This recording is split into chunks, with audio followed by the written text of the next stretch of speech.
about to hear is true. Only the names have been changed to protect the innocent.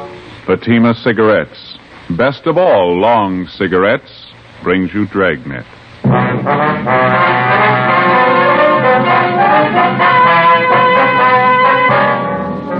You're a detective sergeant. You're assigned to narcotics detail. You receive information that one of your city's most fashionable hotels is being used as the clearinghouse for high-grade heroin. Evidence points to a narcotics ring, the center of distribution. Your job, break it. You'll be amazed when you compare Fatima with any other king-size cigarette. The size is the same. They now cost the same. But in Fatima, the difference is quality. You see, Fatima is the quality king-size cigarette because it contains the finest domestic and Turkish tobaccos superbly blended. And Fatima is extra mild, with a much different, much better flavor and aroma than any other long cigarette. So compare Fatima yourself. Fatimas now cost the same as other long cigarettes, but your first puff will tell you... Ah, that's different. Yes, in Fatima, the difference is quality. Buy Fatima. They're extra mild, with a better flavor and aroma. Smoke Fatima, the quality king-size cigarette. Fatima, best of all long cigarettes.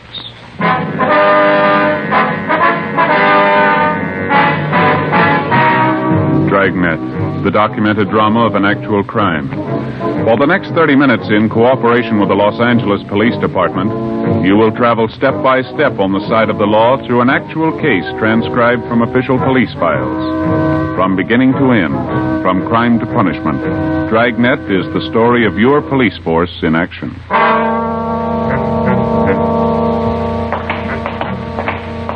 It was Tuesday, October 5th. It was foggy and rainy in Los Angeles. We were working the day watch out of Narcotics Division.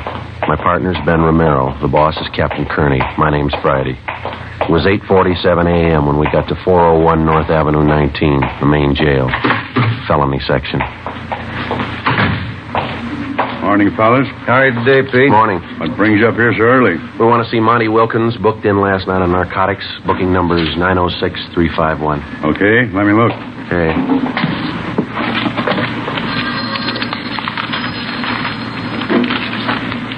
Here it is. He's in 103. Thank you, Pete. I'll put it in the book here, Joe. Okay. Here's my gun. You want to check it with yours? Yeah, right. I'll put him away. Okay, Pete.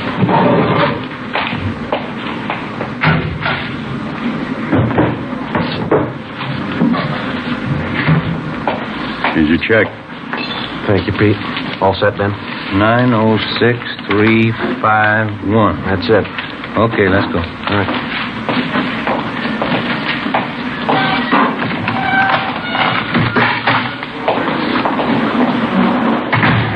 Hi. We want to talk to Monty Wilkins. He's in 103. All right, we'll get him.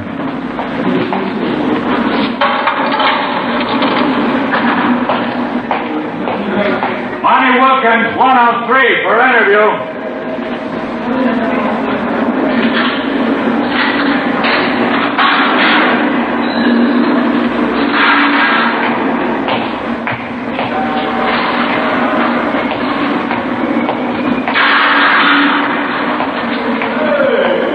Friday, Ben? Hi, Monty.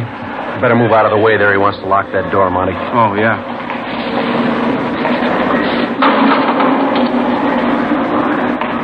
Let's go around the corner to the interview room, Monty. All right. Man, this is awful. What's the matter? Don't you feel good? I feel awful. Pretty sick. You look bad. I'll get the light. Okay, Ben.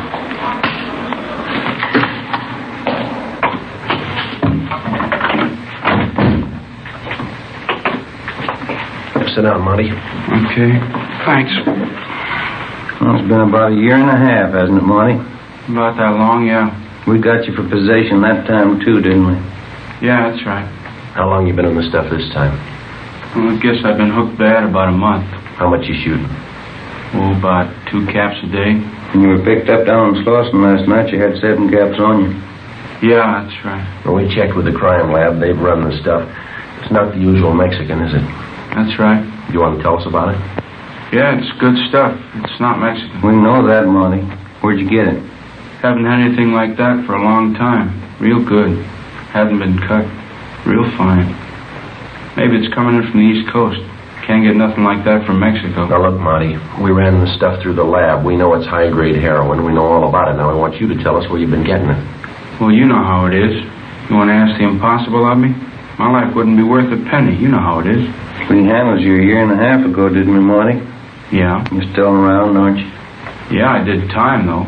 Well, you knew that going in. You're going to do time this trip, too. So don't shoot us that line, huh? Well, you guys know how it is with us guys. I can't tell you anything. No, it isn't that you can't. You just don't want to. Now, look, we didn't come up here to spend the time of day with you, Wilkins. This is the only time around. If you want to help us, you can help yourself at the same time. It's up to you. You mean you can clear me on this? You can give me a break? We didn't say that. We can't make any promises to you or give you any kind of a break.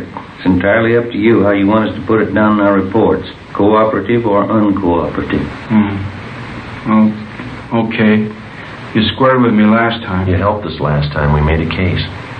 But I'm not going to be able to help you very much. Where you been getting it? Well, I've only made a couple of buys on that good stuff. I just got it from some old mule I just happened to meet down there. Seemed to be pretty well loaded with the stuff. Where'd you meet him? Oh, down near 5th and Spring somewhere. What's his name? I never did know his name. I just knew that he was pushing the stuff. Some old mule, that's all. Who's he pushing it for? Now, you know they never tell us guys where they're getting it. You know how they do. Yeah. I never did talk to him very much. I did hear him say once he was getting his stuff from a new bunch of guys from the East. He said they were really going to open up this town. The way he talked, they're no small-time operators. I got enough out of it to know they're working out of the Plaza Royal Hotel. Never figured that, would you? Anything else? Any names mentioned? Yeah, I remember this old mule mentioned a couple names. I think he talked about somebody named Kirk and another guy called Smith. Now, you understand, this guy was just talking. I don't know how they fit in or what the connections are. Yeah, we understand. Where can we get a hold of this old mule? Well, I don't know where he's at. How do you get a hold of him when you want to make a buy? I just run into him, that's all. Down around Spring Street. You know, just around. The last time I was down, I couldn't find him. And is that all of it, Monty? And all you can tell us? Well, I don't know too much anyway. You know how it is. I couldn't tell you any more. That's all I know. All right, let's get on to this 510 if that's all you got. And that's everything I got. Hope you fellas will write me up okay. I think I helped you quite a bit, haven't I? One of the best hotels in town, Plaza Royal. Never would have figured that, would you? Maybe. I've told you quite a lot. The rest ought to be easy. No, you're wrong there, Monty. Why? You haven't told us the name of your mule. You haven't told us where we could find him. You haven't made it so easy. Well, that's all I have. I've told you a lot. Yeah, there's a lot you didn't tell.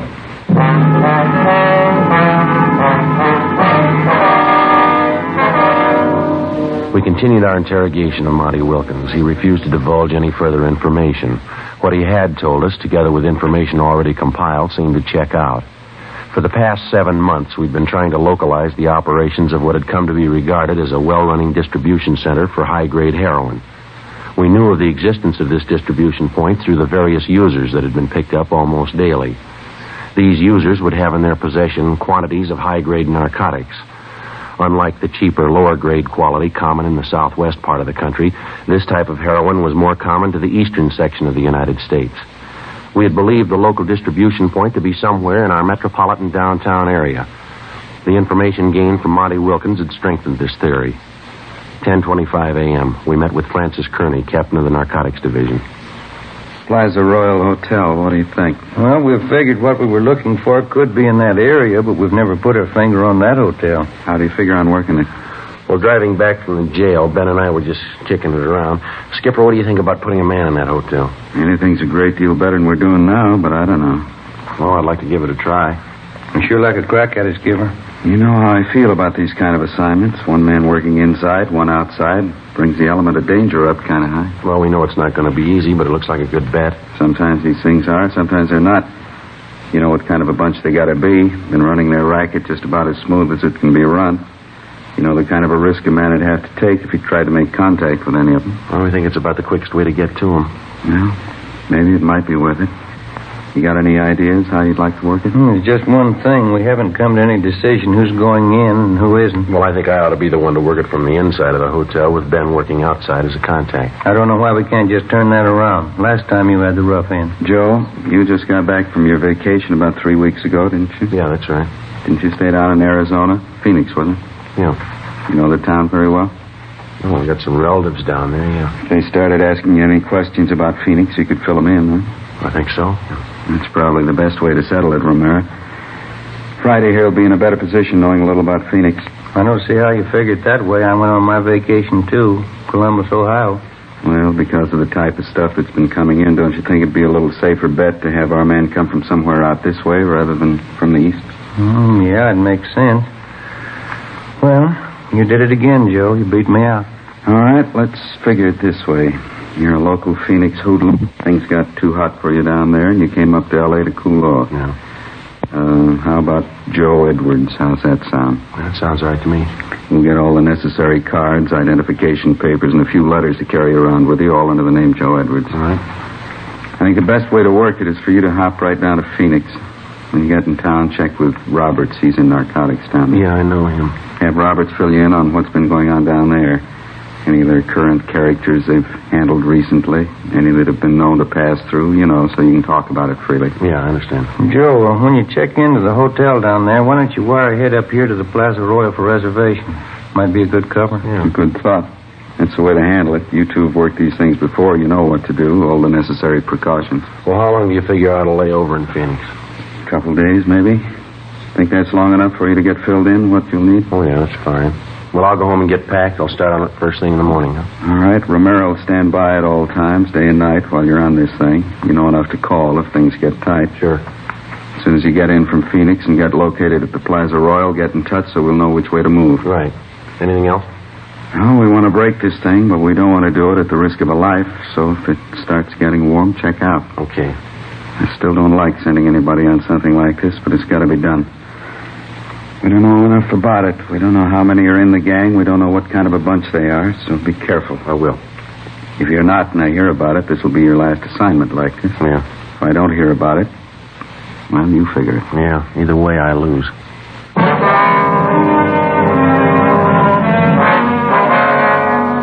I went over to the photo room at the crime lab and picked up the identification papers that had been made out in the name of Joe Edwards. I went home and removed all Los Angeles labels from the clothing that I was to take with me to Phoenix, Arizona. I removed all my personal identification and Los Angeles Police Department credentials. I left my service revolver home and borrowed a .38 automatic from Ben. I packed it in my suitcase. The crime lab also furnished me with a package or a bindle made to resemble the usual form in which a person would carry heroin. I packed this in my suitcase. Before my departure, Ben and I went over the proposed plan as best we could. I was to arrive from Phoenix under the assumed name of Joe Edwards.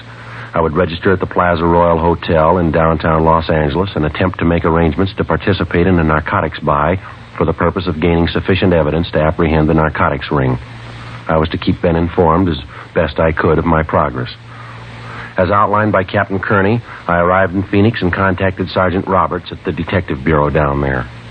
He furnished me with all the necessary information and assisted me in acquiring local Phoenix clothing store labels to have sewn in my clothing. I obtained everything possible to make it appear that I was a long-time resident of Phoenix, Arizona. Several dummy hotel bills were made up for me to make it look as if I'd lived there for a period of time. I was furnished with an Arizona driver's license, a membership in the local social club, and a voter's registration stub. These were all packed in my suitcase. October 9th, 10 a.m., I arrived at the Plaza Royal Hotel, the front desk. Yes, sir? My name's Edwards. I'm in from Phoenix. Did you get my wire? One moment, sir. Yes, sir. Joe Edwards? Yeah, that's right. Would you sign the register, please? Yeah, all right.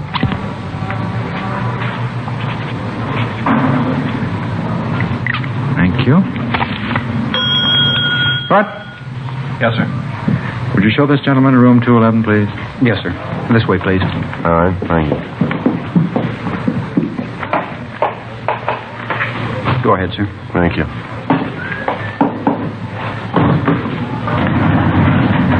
Two, please. Not very nice weather to arrive in Los Angeles, is it, sir? No, not too good. I see by the stickers on your bags you've been through Arizona. Yeah, that's right. Must be nice weather down there, huh? Yeah, it's all right. This way, sir. Thank you.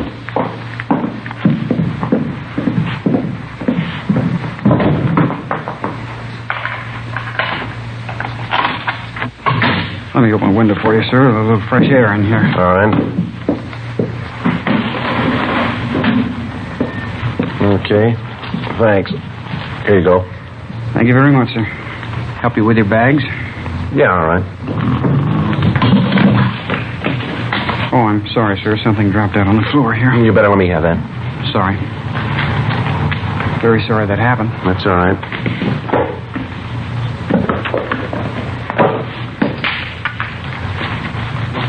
Mr. Edwards, while you're in town here, if there's anything I can do for you, don't hesitate to let me know. Yeah, okay.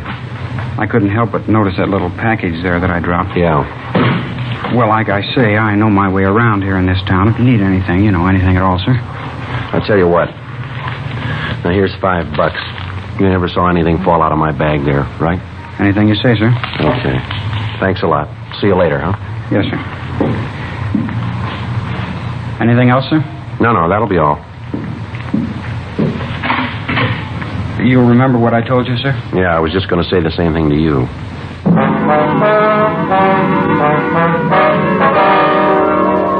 I couldn't be sure, but it looked like I'd been lucky right from the start. The bellboy at the Plaza Royal Hotel. I didn't know if I could consider this an opening contact or not, but he seemed to show more than a passing interest in the bindle of narcotics that he had seen fall from my suitcase. I didn't feel it was the right time to press the issue any further with the bellhop, but I figured I'd wait and leave the next move up to whoever he might have been working for. During the next 3 days, nothing happened. I tried, without appearing to be too bold, to arouse some interest, but without success. October 13th, my 5th day at the Plaza Royal Hotel, 6 p.m. I went in the bar off the main lobby. I beg your pardon? Yeah. Kirk Harding's my name. I noticed you here in the bar the last couple of nights. You up here to buy a little, or are you selling? I don't believe I follow you, Harding. Look, boy, we've had you tabbed since that first day you hit town, October 9th. We haven't been out here too long ourselves. We're in business, too. Same business you're in. Well, I don't know what kind of business you think I'm in, but you got it figured wrong, mister. You know, this entire matter would work out much better for you in the long run if you'd level with me. You're just going to make it tough on yourself this way, Edwards. Well, I'm sorry. You lost me way back somewhere. All right, let's do it the hard way. You're up here from Phoenix. We know you've got some stuff with you. We know you're not a user. You're a member of the social club down there. You're a registered voter. Well, you've been working real hard, haven't you? Well, there's more. You got 2 pieces of luggage. You're carrying a .38 automatic. Any more? Yeah. There's a telegram from a friend of mine down in Phoenix. Yeah? We know all about you, mister.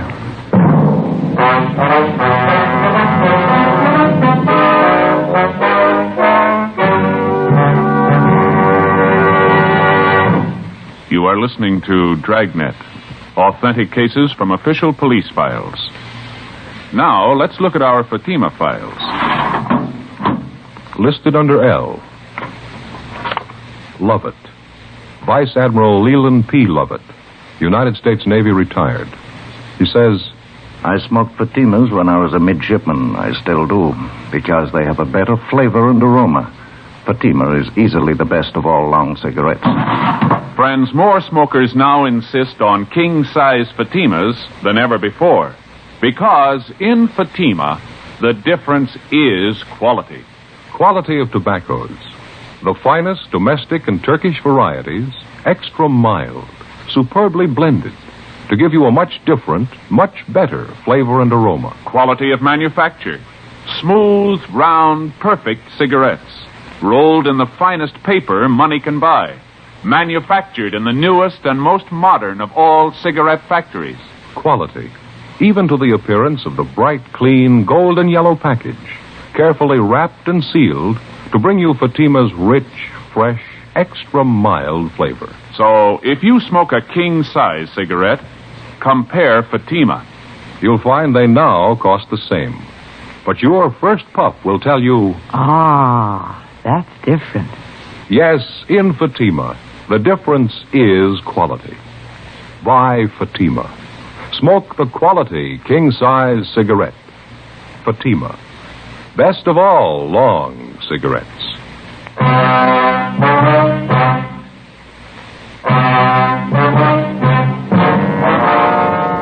tight moment as Kirk Harding fingered the telegram in the bar of the Plaza Royal Hotel. I'd spent many hours in consultation with Sergeant Roberts in Phoenix, Arizona before undertaking this assignment. I felt sure that we hadn't overlooked anything that might lead to my true identity. Kirk Harding read the wire to me.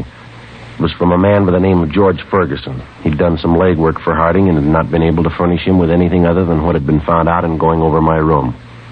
I knew I'd found the contact that I was looking for.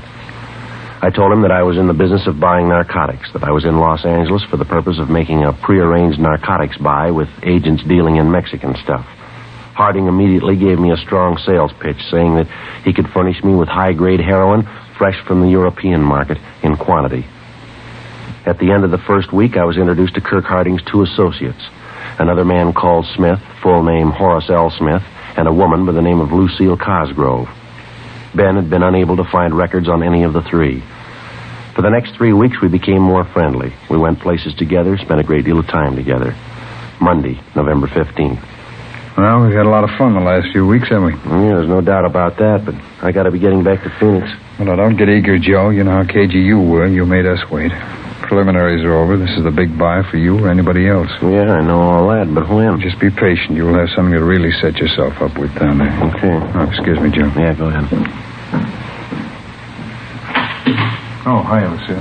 Hi. Nice to meet you. Hello, Jeff. Hi, Lucille. What's the matter, Smith? Don't you feel good? I don't know. It's hotel food, I guess. I think I got an ulcer. My stomach's sore all the time. Oh, that's too bad. I don't know what it could be. Baking soda don't do any good anymore. How about a drink, Joe? Yeah, fine with me. Lucille, you want to get some ice out of the kitchen, please? Sure. Skip me. Smith, you want to go see a doctor. You don't know for sure what's wrong with you. You might make it worse. If I don't know what it is, how could a doctor? I don't know. It works for everybody else. Might for you. Hey, I can't get this ice tray out. Joe, would you give me a hand, please? Yeah, sure. Okay, which one here? I got the ice. Keep working on that other tray there. It's something to tell you. Okay. Listen, Joe, the big buy's tonight. You sure? Yeah. How about it, you two? You need any help? No, that's all right, Kirk. It's coming along fine. Joe, as soon as you show your money tonight, they're going to kill you. How do you know? Look, we don't have time to go into it, I know. You won't have a chance. They're going to kill you. What are you doing? Waiting for them to freeze? Come on, how about the ice cream? Oh, they're right here, Kirk. I'm sorry. Let's go. Yeah. Okay, what do you want? Lucille? Joe? Coke High's all right. Joe? I'll make mine bourbon, a little water. All right. Smith, you sure you don't want one? No, can't do it. Joe, before I mix them, I got something for you. Yeah? Smith tells me tonight's the night. Well, that's good, but why didn't you tell me a little ahead of time? I got a date for tonight. Well, I think you better break that one and keep this one, don't you? Well, yeah, I do, but just wish you'd have told me a little sooner. Well, there's the phone. You can take care of it. Is it all right with you? You know as much about this business as we do. Go ahead and use it as long as we can hear you. Okay, fine. Just take a minute. Want to sit here, Joe? Oh, thanks, Smith. Yeah. Say, I wonder if you get my drink for me over there? Sure. She's probably going to be upset. I may need it, huh?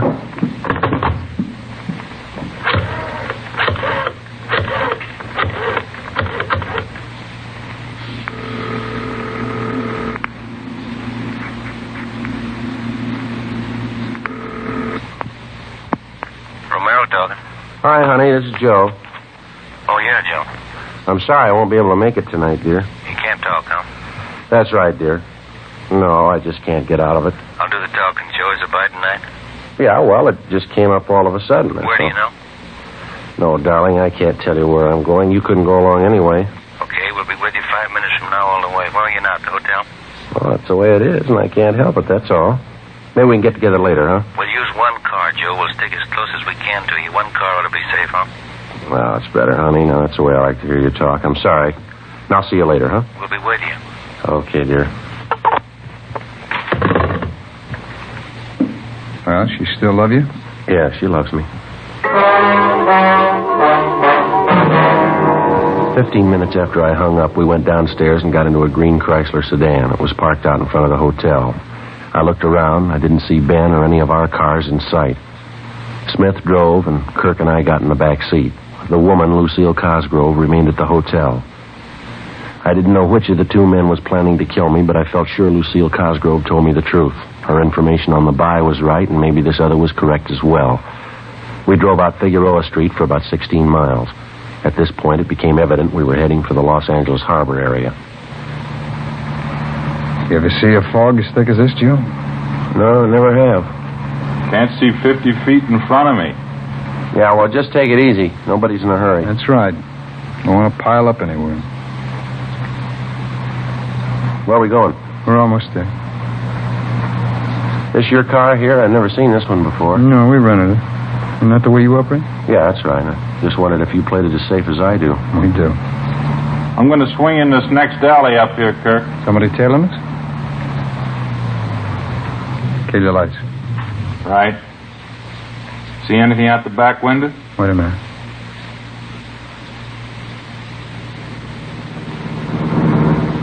How they go? How'd it look? Two guys in the front seat. Could have been somebody.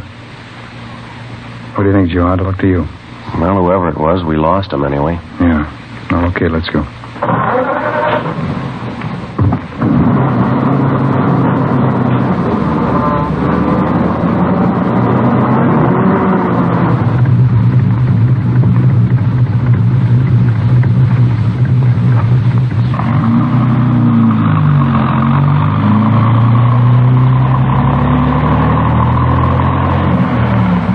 Look at that. Clear spot here in the fog. Don't see a soul anywhere. No, that's fine. We almost there now? Yeah, just around the corner. This is a break, isn't it? Fog's clear right in here. All socked in back up there. Well, we're as safe as you'd want to be, huh? Yeah, that's right. This is it. Over by the storage building? Yeah, that's right. Come on, let's go.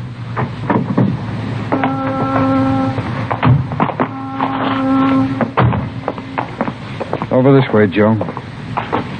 What's over there in that building? We're not going inside, just over there in that alcove. All right, this is it, Joe. Let's see the money. Well, wait till I see the stuff, huh? You don't trust anybody, do you? What are you trying to prove? Well, I didn't like what he said. You're not going to like what I got to say either. Freeze, mister. Stop it, you! Watch it, Ben!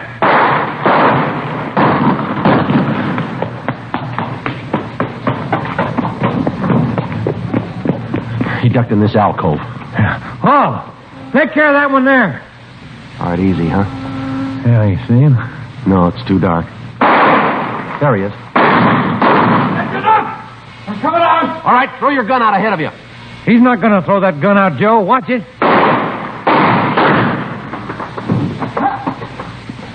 Come on.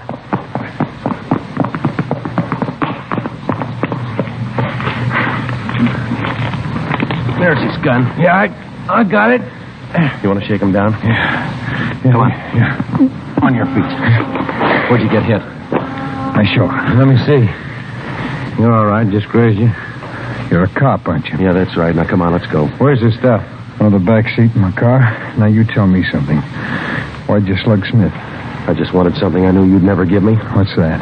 An even chance.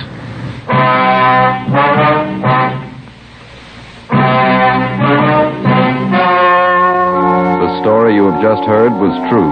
Only the names were changed to protect the innocent. On January 4th, trial was held in Superior Court, Department 81, City and County of Los Angeles, State of California. In a moment, the results of that trial. And now, here is our star, Jack Webb. Thank you. Friends, let's compare Fatima with any other long cigarette. Now, Fatimas are the same length, 85 millimeters. Fatima has the same circumference, 1 1/64 inches around. And Fatima filters the smoke exactly the same long distance as other king-size cigarettes. But in Fatima, the difference is quality. You get extra mildness, a different, much better flavor and aroma. That's right. Fatima gives you all the advantages of extra length plus Fatima quality, which no other king-size cigarette has. Tomorrow, buy Fatima.